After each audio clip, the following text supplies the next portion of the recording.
Butereevu oli ku John K Media mwebale nnyo okuba nga mutulaba yonna gye musinza mu bitundu by'eggwanga eby'enjawulo. Nze John K Uganda. Tukomyewo nate olunaku olwaleero n'interview zaffe nga bulijjo. Olunaku olwaleero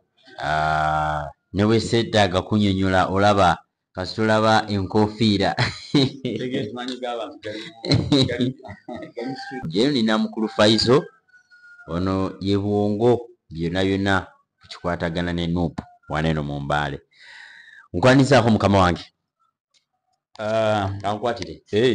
Webale nnyo, webale ddala muganda wange John K. Nange ndi musanyufu ate okuddamu okusisinkana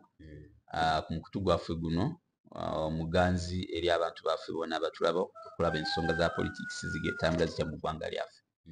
Amaanya yenze Nabende Fazal Hussein chairperson wa National Unity Platform Mbale City. Era mukama wange His Excellency Robert Kyagulanyi AK Bobi Wine yanyongera n'obuvunaanyizibwa obulala okuba nti kumakuma Bugisu sub-region. Kati atwala Bugisu yonna. Atwala kati Bugisu yonna nga focal person oba coordinator wa National Unity Platform Bugisu sub-region. Atwala district ziri 7 era zakulembeddemu n'omulimu ogw'okulaba nti tukola mass registration ya National Unity Platform wano mu Bugisu sub-region. Kyova olaba enamba yange eri ku mikutu gya njawulo ab'ebweru wabankubira oba ng'olyagala kutegeera biki awo process ya registration wegenda mu maaso naye otherwise tukoze tulinga abali kumaliriza, so abatanaba kuregisteringa mwanguyeeko red books zikyali mu byalo. I think by the end of this week nabanga ntandise okumitinga obukiiko bwa district za njawulo okulaba nga ntandika okukuŋŋaanya registers okutuzizaayo eri ku secretariat okukola okuteeka mu database n'okutegeera tulina bamemba bameka be twakoze registration. So kyenjagadde okusooka okuyisaawo ekyo. Kaadi zammwe zino ziri zitya za ssente? Waliwo mpulya mbu ya 1000 ate luli bwe twali mu drive mpulya za bwereere ate mpulya abalambu bazigula ssente nnyingi nnyo. Okufuna kaadi ya Nuupu ya ssente meka? Kaadi ya Nuupu eriko olususu 10 gye bagitunda, si ya bwereere nga bw'okola ki nga bw'ogamba, okuggyako nti nga bwe zibadde nti za ssente ate NUP erina abantu bajagala bangi abagala kusapootinga n'ekirala gavumenti ya NRM nga bwe yafuga bannayuganda baavu abasinga obungi n'okufuna olususu 10 lumubeera luzibu. So ne tubeera ne baweera wishazi nga bahonarebles bakansalaazi bameeya baani bagenda ne bazigula ku ofiisi yaffe ne tumala ate ne tugabira abantu ku bwereere bwe nga tukola registration. But otherwise bw'oba ng'ojagala ogigenda ku ofiisi oba eri registrar yena egula olususu 10 era ne process eno yegenda mu maaso ya registration. Kaadi ezo buli constituency twagiwa kaadi eziwera nti buli memba gwe bawandiika after registration olina okufuna kaadi eyo naye ng'ogigula olususu 10. Naye ate nga bwe kugambye nti waliwo abantu baffe bamemba bahonarebles bazigula wali akola registration ne bajja okumwa yabwe naye nga tasobodde kufuna ya bwereere era naye akola ki agigula. So kati ku lulwe bwe twalookinga wano mu kibuga ky'omu Mbale twafuna baweera wishers okuba nga bakola ki bazigula ne tuba nti tugabira baki abagundi. Naye ate obuzuli nti zaaliwo entono ate n'omanyi ne ssente nazo nga zeetaaga nnyingiko. Baagulanga mmeka ku mulundi ogwo? Batuweereza kaadi okusooka zaali 13 ne 12 wamu kaadi nga 15,000 ebibeerayo ziri ezasooka okujja ne baregistrars kaadi nazo 15,000. So wamu twalina kaadi nga 8. Kati kaadi 8 zagwawo? Zagwera mu kafo kamu Namataale nga tetunaba kweyongera mu bitundu ebirala. Kyova olaba ne drive yayimiramu katono wakuba nti kaadi zagwawo ate tukyanoonya engeri y'okulaba nti tufuna ssente nga tukola ki tuleeta endala. Otherwise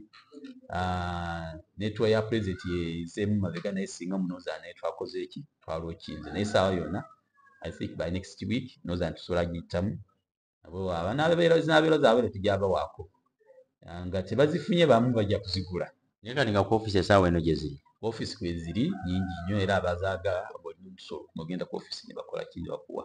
So ku ofiisi ko tutegula bwereere ezo zakugula okujjako ze tuze nazo mu field nga tukola mobilization drive osobola okufunako ya bwereere nga bagiguze naye ate nga tebakugulidde era kutujja kutunda naye te mu byonna nti registration eno bw'obeera omwana w'emyaka 16 17 tukulegesa kuba tumanyi by 2026 onaaba otandise 18 years ng'osobola kulonda n'ekirala ne tubeera n'Abannayuganda abaliyo nga tebalina national ID zaabula nabo tubawa registering n'ekirala oli asobola kuba nti taguze kaadi naye ng'ayagala kubeera mu red book naye bakola ki bamulegesenge so yamwe mugiyita red book kitabu kyaffe kiyita red book era akaalo ku ka red book kati bwe tunaamaliza registration eno tukyereyeemu naye gw'omunaana guno twayagala tutandika okukola party structuring kufuna obukiiko okuviira ddala ku kyalo paka ku district so kati awo tutandike tulabe abagamba nti tetulina buwagizi gwe mulimu gwa gundi gye tubadde naye ebyo by the way sookera ddala okwebaza abavubuka bannayuganda abavuddeyo ne balaba nti embeera etambulawo mu Uganda si yeeyo nga bwe erina okukola ki okutambula oli abasinga obungi badde bamanyi nti ffe bwokka omwaso abali mu opposition ng'ekibiina kya National Unity Platform abatera kuvumira ebintu ebifaanana bityo byokka naye ate wabeerayo naye aze nga musobola kufaanagana nabo mu bintu byebimu tubeera wamu nabo naye okujjako nti kino ekyakoleddwa it was not officially nti yabadde part of our exercise but ng'abakulembeze nabo abakkiriza mu nkyukakyuka n'ebiruma abantu bano be bali kulwanira so twabadde behind twabadde mabega waabwe naye tetwabadde mabega waabwe nga ekibiina okujjako nga bannayuganda nabo abalumirirwa enguzi ekuutaka dingidi mu ggwanga so that's why nti abasinga obungi kyova olaba akatengo ka poliisi ne security okubeera misinformed bagenda ne bagwira ekitebe kyaffe okukiga ate olunaku olwo twalina press conference nga president alina okuba nga ayogerako eri eggwanga mutwe yabadde mu west ng'alina okwogerako eri eggwanga ebizibu kibibi bye yafunye mu challenges ne tuwa eya mu eastern agenda agikwasaganya atya naye ate okube nti mu biseera byemu twali tutegese nga 22 okubeera ne celebration zaffe ez'emyaka 4 in existence as National Unity Platform mwali mwagala genda Kololo twali twagala Kololo era nga twali tugenda ajejuza tukifeiting eredo olunaku olwo naye nga bw'omanyi akatengo ka gavumenti ebifo bwe badde tumanyi biri public but otherwise ebituuka mu byobufuzi mwaso nga mulimu National Unity Platform baga bali kuzimbawo tebaaba mabumi ate bali kuzimbawo nga Mwami Seni bw'ayagala okugenda okugabira abantu omuceeri nga bagenda okay kati bagamba bali kuzimba naye kati nkerayo bagambe nti NRM yegenda kuteeka olukiiko lw'abavubuka tebabakkiriza so ensonga gye baawa naye naffe twabagamba mu kusaba kwaffe nti weeruba olunaku lwe tulwasabye nga waliwo activity endala mwandibadde nga at least mutongerayo olunaku tusobola kukyusamu olwaffe ne tuteekayo ennaku neziremu okukonagana naye at least ne tukozesa ki Kololo naye kati ate okuddamu bagamba kiri under renovation so katumanyi naye tusobola bakuumako banamaliriza renovation batuwa tukikozese kuba kati mujja kulinda paka lwe banaamaliza muleke mukozeseewo ate ebyo byonna badde president byalina okwogerako ku lunaku olwo kwa 22 mu press conference naye tetwafuna omukisa okuba nga akola ki abyayiraitingako but otherwise bw'anaaba ng'aze okukola press conference eri officially agenda okutegeeza ezo batukuumako awo wenyini oba tufuna ekifo ekirala but otherwise twandibadde nga tuli comfortable nnyo nga tuli ki nga tuli Kololo kuba kifo kigazi mwali mwagala Kololo twagala Kololo kuba kati wanene nnyo awakola emikolo era wetwafuna wetwacelebratinga n'independence so twagala Kololo twadigeze Nambole ne Nambole bakagimaliriza ekisaawa tetwagala omundu gwaffe okufa kuba tuzanyiramu omupiira kati twagala ebifo ebyo bya national celebrations bye tulina okukola kikubeeramu so otherwise tusobola kuumako oba si bafuna ekifo ekirala naye otherwise lwakuba nti abantu tuli bangi twagala ekifo nga kigazi nnyo n'ekirala I think NRM kyeyatyamu nti Mwami Museveni bw'abeerayo abantu babeera batono ate bafuluma olukiiko nga tanamaliriza naye ffe bwe tuba nga tugenza awantu nga pulezidenti waffe adutagize tusooka kubeera bangi ate yasobola kugenda n'atulekayo nga tukyaliwo nga tukyadigida so oba I think webujja basobola okulaba naye otherwise katukuumeko tulabe bakama baffe kye banaagamba ku ekyo but otherwise we need to celebrate 4 years in existence nga twogera ku press conference yalina okubeera ewammwe waliwo nnyo akafuyo akaliwo ku lunaku olwo bwetwalabira baaleeta n'obubizi onansonyi okukyogera oli musajja musiraamu nga balumiriza omusajja wammwe Joel Ssennyonyi mbu yatwala 1.7 billion ate nga y'omu ku bantu ababadde bagezaako okubeera nga boogerera Mpuuga obuli bw'enguzi. Tugambe nammwe abanuupu mwefuula nti mwogere n'obuli bw'enguzi naye nga nammwe mubwenyigiramu. Kati essaawa zino eggwanga okutegeera nti obuli bw'enguzi bubaddewo mu myaka gino egibaddewo baana abaleese okugamba nti baana abaleese bannayuganda okutegeera nti enguzi weeri. Obuli bw'enguzi ekibadde kibuliwo ne pulezidenti twamulako ng'atambula n'omugenzi sipiika. Yes, ebitongole bimeka ebibaddewo bya nguzi naye nga wali olabyeko nti basonzeemu ani nti eyalidde enguzi okujjako nga Nuupu okuvaayo under the leadership of Joel Ssennyonyi okugamba eti sipiika okozesa bubi ssente zino waliyo ssente zikola bweziti. So kati gwe it was just a diversion gundi event okujja ku bannayuganda ku mulamwa kye bakola kye kisookera ddala nti abasajja abali b'enguzi bo bagaaga bavundu. Ekirala nti kyolina okutegeera nti ne gavumenti yennyini eriwo olwanguzi. Singa watali nguzi singa tekola ki? Ate nga muzeeyi tulaba agirwanyisa. Ate anaagirwanyise nga yali ku nguzi. Singa tewali nguzi, singa kyolina Museveni ew'omukaaga. Singa Museveni yakoma mu 2006. Singa tewali nguzi naye ba member of parliament mu 2005 they were compromised 5 million ne bakyusa gundi term limits. Nikisobesa okukomyawo kimwa Museveni. So that is enguzi. Then of recent one in 2017 out of enguzi parliament baba sent ne bakyusa egg limit. That's why we have Museveni. So you cannot tell me nti gundi alikulwanyisa nguzi ng'ata ayimiridde ku nguzi.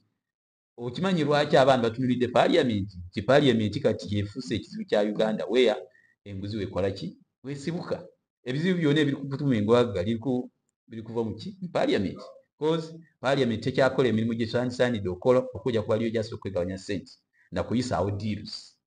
So kati kino ekyokuleeta obubiizi etizi bagala manyi wali abantu abali pinned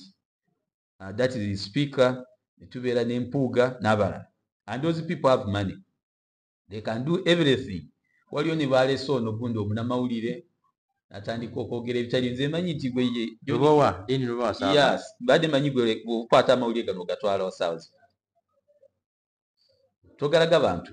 ate kati lwaki ogatereka ate n'okuuma nga ekiseera kiseewo n'ogamba nti Fazil yayogera bino oba yakola bino. Nze badde manyi omunamawulire bw'okwata amawulire ogenda n'ogabulisa ki n'ogawa abantu bagala lipooti enkaadi. Lwaki tewagambira olunaku olwo nti laba gundi wano mu point nva kukwata amawulire gano gundi alikulya enguzi bamuwadde ssente bweziti zizo zakatambula bweziti. Naye kati oli kuleeta ebintu biringa firimu yazanywa emyaka giri jasa okubuulira abantu kyali bwekita ate nga saawa zino tuli kwogera ku bintu ebiri kaalenti oli kuleeta byogamba biringa amawulire mu lipooti yali akyakola investigation. Bamuguze n'ebiripooti bye naye ate tebirina omanyi buli kintu ekibeera nga si kyamazima tekibeera na bulamu. Kino kigenda kufa nakyo desikwe kityo kuba it was a diversion nga baagala kujjawo kino nti maybe mugamba nti mulwanyisa nguzi naye ate namwe mwali essente bweziti ezitali ki ffe okutegeera nti Mpuuga yali essente bamuyita mu kakiiko ak'oku ntiiko ne bamubuuza n'akkiriza. Olidde bw'aba yakkiriza zeri mukama waafe n'agamba Ssennyonyi yemu abadde omuyita. Ate Ssennyonyi waliwo obujulizi obumulimika. These are allegations ezita okay. Era n'Empuuga byatandika bwe bityo bano social media nga babyogera. Empuuga mwenyini acknowledging before anything took place yakkiriza. Naye bino byagundi kati biyingiddemu bamafiya. Naffe tunoonera wano jjukira of recent parliament ya Bungereza yatuula esa session enamba nga bapraising Joel Ssennyonyi okuba omusajja wali brave who can fight corruption and who can even see that in this dictatorial regime can go because he's so brave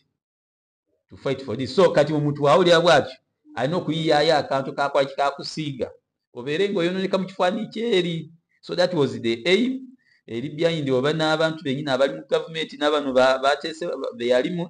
beyalumika naye otherwise nekyera olaba n'abaleeta obubizi kye babakola babaleka Okay, kati oba nti ogambye nti kyolese kyekyo singa babimiramu babeerawo n'obubizi bwenyini oba kati oba olukwekalakasa toduuka budusi bwotyo bajje bakukwate negundi tinza gundi yakirese naye kati bali kukikola gyasaalesa awandiiseeko n'abusuulaawo bo gye baagala information etuuke information abaana jjo be bakuuta abeekalakasa tebabakuute na bipande nga batudde mu kkubo nga bagenda kwalya oba batuusa awo ne basuula bipande ne batuuka ne bavaawo so kati amawulire gaba tegakola ki naye kati bano gwe aleesa obubizi nti olifaamu nti John K yalya ssente bweziti gwe beera n'obubizi bwawe nga weekalakasa babisange nti John K buuno yaze n'obubizi ng'alina obujulizi ti gundi yakola ki naye gweolese bulesi ebintu n'obisuulaawo ekitegeeza baalidde ssente okulaga bakama bantu bakoze omulimu naye ate omulimu gwe bakoze guli incomplete. President yakyogerako nti bingi ebize nga biplaningwa ne gavumenti eno okuba nga bagezaako kwonoona ekibiina kya National Unity Platform ku bakulembeze ab'enjawulo for instance n'abagamba even our Secretary General basooka ne bagamba that is state machine state hired bega mbu yasomera gundi bino babiteeka ne bavaawo Museveni yamuweerera mbukatana ate wa SFC nabavaawo ne baleeta nti ate Museveni yagulidde Kyagulanyi motoka ate biki so all those allegations za kuleetawo just okukola ki confusion n'okujja abantu kumulamu nti maybe tuliko tetukimanyi naye otherwise we still stick on truth and just to see that our nation is liberated. Njagala kutegeeza nti difamu ate tuli bagumu nti buli kyolwo nga bwe ntiro kigambye nti Sara Kapa message esabira Kapa oba nayo lyawo erifadi naye lume ku ddiba lyalyo so Bannayuganda bali kumpa okuluma ku ddiba lya Kapa nga tugenzeeko okutuwa gye mwabaddemu side z'omwesitani eyo byakuyiga ki ngaba NUP bye mwafunyemu mu side z'omwesitani eyo ekisookera ddala kyasoose okujjawo buli obulimba badde obutambule nti Western Uganda is for NRM ekyo kyasoose okuva ku likodi abadde abagamba nti NUP eri mu Buganda oba eri mu Eastern oba eri mu bibuga it is now a confirmation nti kati buli wamu twakola ki twatuuka. I think message ya president waffe etuuse buli wamu kuba badde tosuubira president okubeera Isingiro okubeera Kabaale Kasese n'olaba ng'ate Namungi w'omuntu akola ki kuba kati bino badde babiraba mu Kampala babiraba mu Jinja mu Mbale so era nga general bagamba nti West there is no opposition but ate ekirala ekipa amaanyi nti osanga nti abakulembeze abasinga obungi ab'okutiikwa aba National Unity Platform ate bava mu West so West tulinayo obuwagizi era ensuubira bwe tube nga bukuute bulungi ne Eastern ne Central and some parts of Northern Entebbe tuli mu ttaano Entebbe tuli mu ttaano so nakkiriza nti yes NUP tetuli mu Buganda oba mu Bugisu oba mu Busoga nga badde bwe bagamba so we are everywhere ng'engombo yaffe bwegambye nti NUP everywhere NUP so we are there. That's why osanga nti n'abasajja ba Mwami Museveni batuusa abantu ne bafuna akatenge nti n'ebisaawe bimubuukiza okubeerako nga tebaagala mukole ki mu byakiseesinge n'ebifo mwandibadde nga muyitamu nga tebaagala mukole ki because bw'obe nga otegeera nti faza etalina buwagizi wano mu kibuga lwaki omuziyinza okuyita wano ku katale muleke ayitewo akole ki agende naye ekyo kiraga nti amazima gali nti NUP tuli bamaanyi oba olaba tewali kati saawa zino ensonga yonna ekwatibwako nga ya National Unity Platform gavumenti negitwala nga kabalaatu okusooka balowooza tuli ku bisa bivulu maybe tuli ku kasaala g'ekivubuka naye ate bakkiriza n'ekirala mulange we njagala kubeera abavubuka bannange nti mulina okwekirizaamu nti mwe kati abakulembeze b'essaawa zino mwe abakulembeze baki b'essaawa zino omuntu takulimbye oti oli mukulembeze wankya gwe omukulembeze waki era bw'onadda mwebaka otule nti muba kyabalimbe nti muli bakulembeze bankya muwedde era bwe mukwatidde awo temukola ki temuddirira naye mu mbeera yennyini eno tubeera n'abamu be bacompromisinga n'obulimu obutabasobola ate okubabeezaamu bizeeyiba n'ebirabo ebityo n'okuba gifts miliyoni 5-10 n'okuba bupiki n'alowooza kuba tosobola okumpa emmotoka ng'ate amafuta ga bbeeyi tosobola kumpa piki nga amafuta ga bbeeyi tosobola kumpa miliyoni 10 ng'obujjanjabi bwa bbeeyi n'enguudo nga mbi era biba tebikola ki tebingasa so ebyo byonna bwe tubibalabalamu nti all about nti abavuka tulina okwekiriza mutulabe ewaffe banaffe Kenya batambula batya banaffe e Rwanda batambula batya e Tanzania then bw'oba ova agenda mawanga amalala olabe services eziri eri neno kyekimu oba kubanza ekisinga okunuma abasinga obungi balowooza just okuopposinga government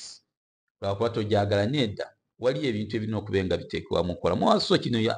bavubuka GNZ kye batandise to fight enguzi corruption era by the way nkyakuumirira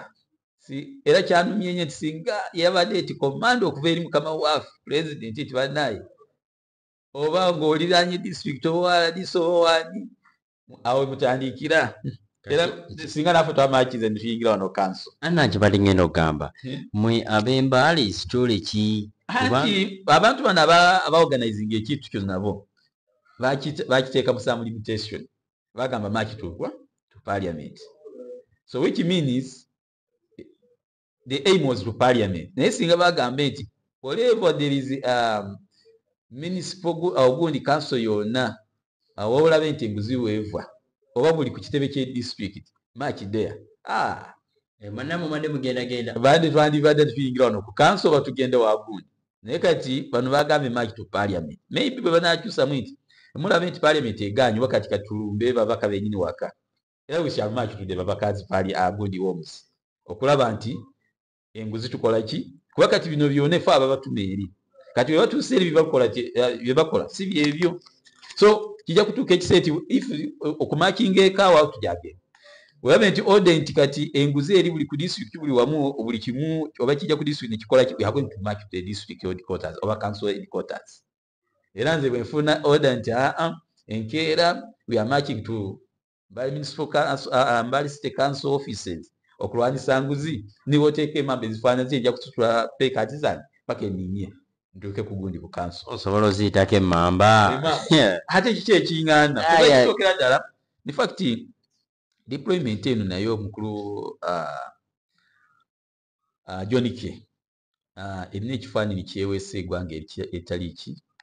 by the way it is so looks so barbaric looks kuba okulaba abajaasi ame abandi badde okukuuma gundi ensalo z'eggwanga nga bali kutambula mu street okutiisatiisa abantu okukingira abantu abagenda kwekalakaasa mu mirembe kiraga nti sekyujo mu Uganda mweri kisalaga obutiitiizi na bunayivu eri eggwanga agakula gundi amagye tegabalabika mu bantu vaawo police to keep law and order naye kati mwe abali kunyiga abantu omuntu aze n'ebipande kwata onyiga okugulu onyiga okasuka bukasuki is that law and order omuntu atali armed by the way olukukola ebintu bino kamera ziri kulaba jukira wali ebintu ebyakolebwanga ku mulembe gwa Amin nga tewali kamera but at the end omuntu ajja n'asoma jasitro nemuyingira nemunagamba nenga omusajja yali mubi naye kati mwe abali kukola nga muli ku kamera ensi egenda abaseteekawa buzaade mulina eŋŋanda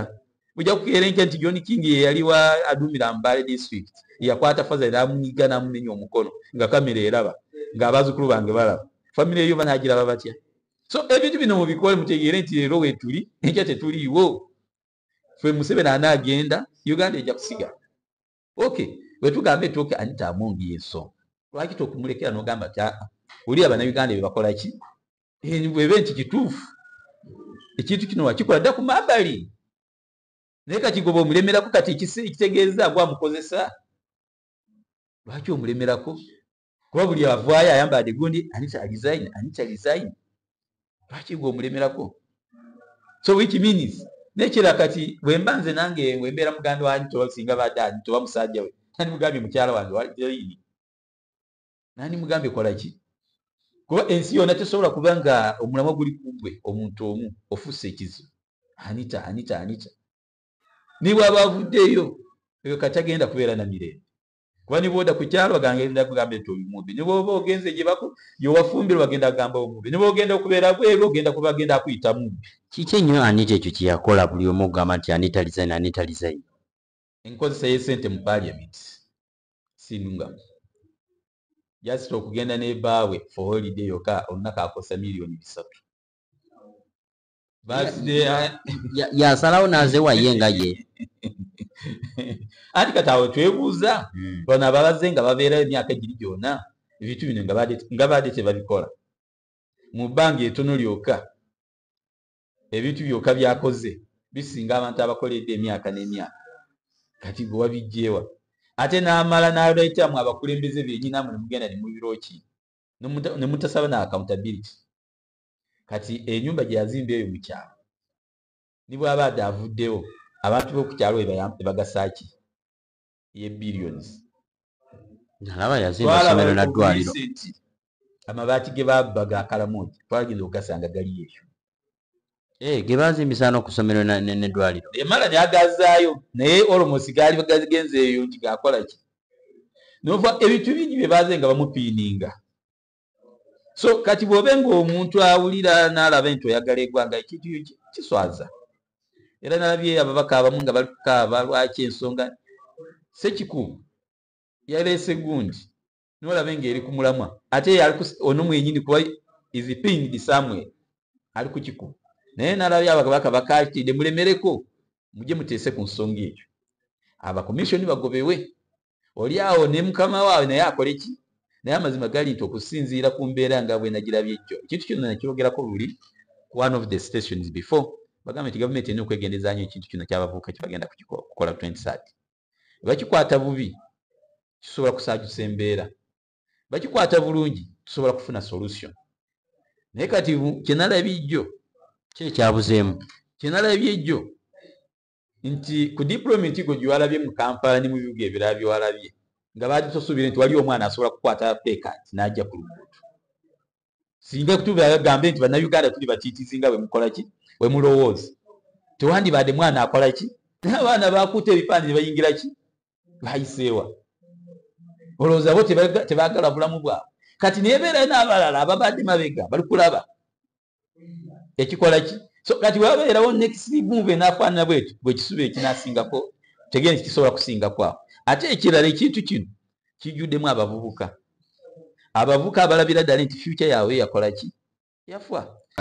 Omukulu mu Eastern ajja mukulu mu Eastern abadde twakoze program nga 24 badde nkya alina okubeera badde Bugweri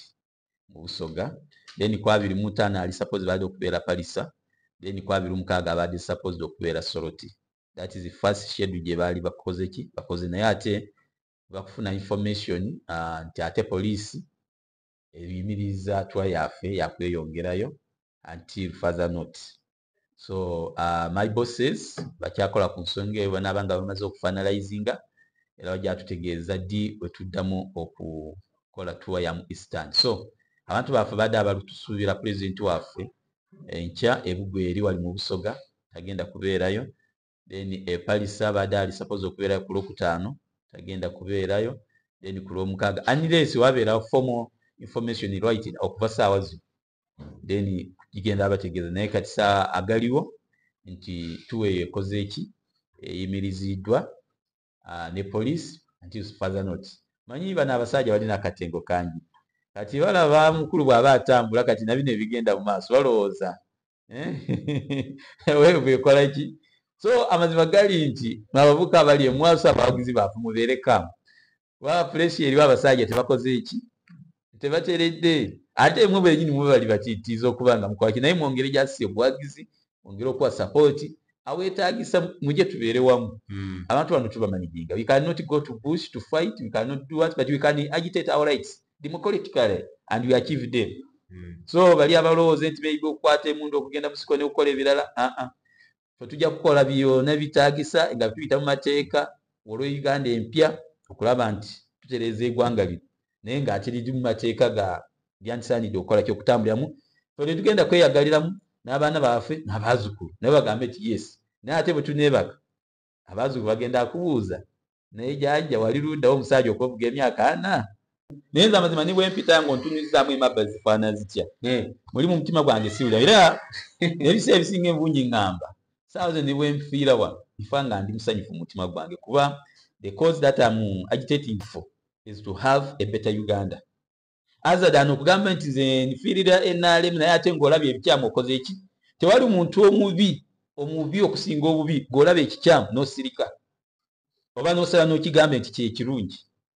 Era kati saa zino bwe mutunula bulungi singa ekintu kino bannaddiini bavuddemu ne tukivumirira. Ekintu kino tuzinga tufunye abayimbi baani bonna nga tukola ki? I always kino nkyera emphasizing so much ningamba bannaye mutulekedde ekintu kino naye ekintu kino kikaalinga ffenna oba oli munadiini oba olifaanana otya ekibi tukiyite ki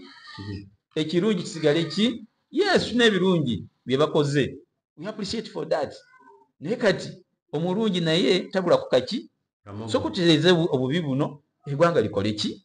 litambule. So kati twa naye mwami Museveni mwenyini mu kinaana yagamba bavubuka twejjemu okukola ki okutya amini tukola ki tusobola era kye bagira paka n'akola ki era kati saawa zino ekiriwo abavubuka kyemanyi abeekirizaamu mwami Museveni bamusobola era nga twekirizaamu nti kino nti Uganda saawa zino we can turn it to a better Uganda we deserve esobola kubeera buli omu ng'akola ki ajeyagala we can achieve that. Naye bwe tunaabeera mala ate kino kize ate bwe bagenda kunzita ate biki nze waafe nze nasiibula era nze muzeeyi namugamba mu baana 30 nze mbalira mu bafu mbalire mu balema mbalire mu basibe n'ebirala naye ekisinga mu byonna mutwesaala mu lugendo lwetutambulamu luno Katonda atukulembere nti bye twagala ng'abavubuka ab'essaawa zino bitereere Uganda ebeere ki naffe abaana baffe abantu baffe beeyagaleko nga bannaffe bali amawanga amalala bakola ki beeyagala ingi naye olw'obudde kankomaawo naye sigala nkubiriza abantu baffe eyo nti mwaso abantu bange b'omusite oba Elbonizo registration badde kyagenda mu maaso naye era tusse mu nkomerero bereka ebintu ebisinga obungi nga tugambye nti kino kibeera bwe kiti kyetutakkirizamu tetukola ki. So abamu abakosedde it maybe tetwabadde naffe involved yes bwe tunaabe nti twekalakasa awaafu wano kisoke naye bwe tugambye nti parliament abasobola leka move era abasobodde bakoze eki bagenze abasigadde wano twakoze eki twasigadde wano kuba tetwabadde nti oba bakiga okugenda ki naye the cause is to keep corruption out of what of Uganda kuba corruption efuse cancer eggwanga lino werikoze eki werituuse so mbagaza olunaku olulungi weekend ennungi okulaba okulungi webali nnyo webalire ddala kale tweyanze nnyo teyanzeege oye mukulu Fazal Nabende chairperson NUP mu Mbale City ate era nga coordinator mu Bugisu yonna. Kale nze John K Uganda kula John K Media tujja kuddingana nga Mukama Katonda yagadde musigale bulungi mweraba.